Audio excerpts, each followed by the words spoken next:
Sentence का मतलब होता है group of words with complete meaning. सभी लिखो, group of words with complete meaning. सभी लिखेंगे what is a sentence? Sentence is a group of words with complete meaning. जैसे कि मैं कहूं ही इज माय ब्रदर, इसमें 4 शब्द है और मीनिंग हमें पूरा समझ में आ रहा है। जबकि मैं कहूं कैट, मैट, सेट, रैट, तो 4 शब्द इसमें भी हैं पर मीनिंग पूरा क्लियर नहीं हो रहा है। तो इंग्लिश इसे कहेगी इट इज अ सेंटेंस और इसे कहेगी it is not a sentence. Where group of words can give you a complete meaning is known as a sentence, and group of words if not able to deliver the complete meaning is not definitely a sentence.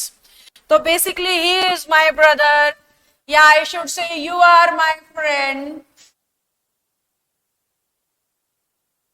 yeah I should say I teach English, या आप सब कहें you all love English.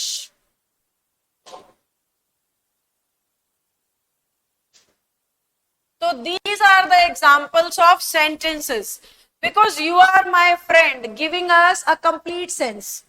I teach English, complete sense again. You all love English, complete sense again. तो these are sentences जहां पे group of words इकट्ठे हो गए हैं और पूरा पूरा मीनिंग हमें समझ में आ रहा है, that basically is known as a sentence. अब सेंटेंस में हमें क्या क्या पढ़ना है? This was just the definition.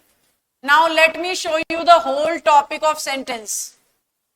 First of all we will discuss parts of a sentence,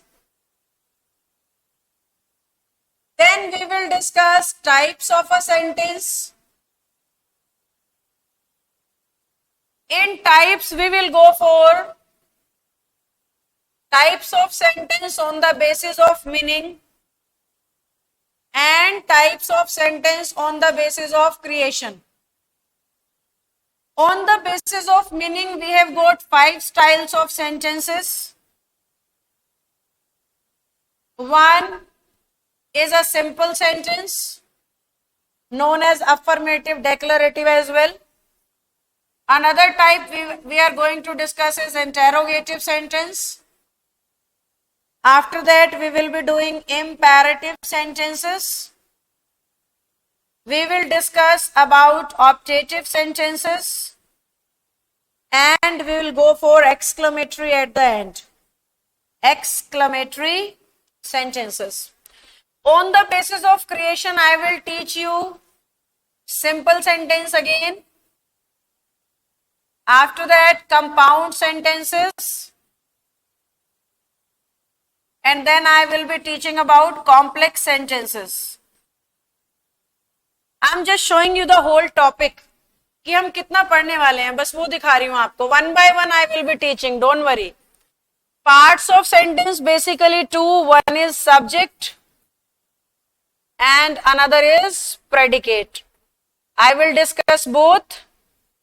Predicate has 2 things. One is verb and another is object. These are the things which I am going to teach you in this topic. That's why I was saying to you कि it is a bit long topic but not tough. मुश्किल नहीं है, थोड़ा lengthy जरूर है, तो I'll take around 3 to 4 classes to finish it out. 3 से 4 के आसपास मेरी क्लास लग जाएंगी ये टॉपिक कंप्लीट करने में। तो अब मैं आपको सेंटेंस के पार्ट्स के बारे में समझाना शुरू कर रही हूं। अब मैं आपको सेंटेंस के पार्ट्स के बारे में समझाना शुरू कर रही हूं। पार्ट्स में 2 थे बेटा। पहले सब्जेक्ट समझा रही हूं। सब्जेक्ट किसको कहते हैं इंग्लिश में? सब्जेक्ट के ना 2 हिंदी मीनिंग होते हैं। एक को कहते हैं कर्ता और एक को कहते हैं उद्देश्य। कर्ता या उद्देश्य का एक ही पर्पस है, जिसके बारे में about whom you are saying something is a subject. About whom you are telling something about whom you are telling something is a subject. ऐसा व्यक्ति जिसके, व्यक्ति वस्तु स्थान कोई भी हो सकता है।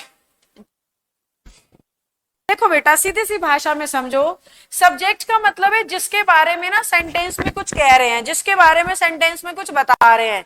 जैसे मैं बोलूं this bottle is of blue colour, समझ गए? तो ये क्या है, मैं बॉटल के बारे में बात कर रही हूं, तो बॉटल हो गया सब्जेक्ट। अब अगला सेंटेंस मैंने बनाया, I am taking water from this bottle. अब फोकस किस पे हो रहा है, आई एम टेकिंग, मैं पानी पी रही हूं, इसलिए सेंटेंस लिखा गया है। तो मैं सब्जेक्ट हो गई, आई सब्जेक्ट हो गया। जिसके बारे में कुछ कहते हैं, मैं आपको पढ़ा रही हूं, इसमें मैं सब्जेक्ट है। आप मेरी क्लास सुन रहे हो, इसमें आप सब्जेक्ट हो। बड़े सारे बच्चे ऐसे हैं जो इंग्लिश नहीं सीख रहे हैं, तो बड़े सारे बच्चे इसमें सब्जेक्ट है। तो सब्जेक्ट का मतलब है जिसके बारे में आपने कुछ कहा, जिसके बारे में आपने कुछ बताया, जिसके बारे में सेंटेंस में लिखा गया, उसे इंग्लिश कहते हैं सब्जेक्ट। उसे इंग्लिश में क्या कह रहे हैं, सब्जेक्ट। अब सब्जेक्ट के बारे में ना कुछ मिथ हैं जो मैंने बच्चों में देखे हैं, कुछ भ्रम। पहला भ्रम मैंने देखा है, बच्चे कहते हैं मैम सब्जेक्ट तो ना हमेशा सेंटेंस के शुरुआत में आता है। ये एक भ्रम है। मैंने कहा हेयर कम्स द बस, वो देखो बस आ गई, है ना। अब इसमें मैं बात किसकी कर रही हूं, बस की। बस सब्जेक्ट है बेटा, और ध्यान से देखो लाइन की शुरुआत में नहीं है, लास्ट में है। अब मैंने कहा who is Neha to say anything to us. Neha है कौन भाई हमें कुछ कहने वाली? तो अब इसमें फोकस किस पे है, नेहा पे। तो क्या सब्जेक्ट बन गया, नेहा। ध्यान से देखो, ना ये सब्जेक्ट शुरू में है ना लास्ट में, ये बीच में है। तो ये सिर्फ एक मिथ है कि सेंटेंस के अंदर सब्जेक्ट शुरू में होता है। एंड नोनू आर टॉकिंग, यहां पे 3 सब्जेक्ट है, सोनू, मोनू एंड नोनू। तो ये कंबाइंड सब्जेक्ट बन जाएगा। 3 शब्द है पर सब्जेक्ट एक ही है, ना कि आप इसको कहोगे कि भाई बड़े सारे। तो नोनू, मोनू, सोनू, इसको बोलेंगे कंबाइंड सब्जेक्ट। क्या है ये, तीनों के तीनों ये सेंटेंस के सब्जेक्ट हैं। समझ पा रहे हो?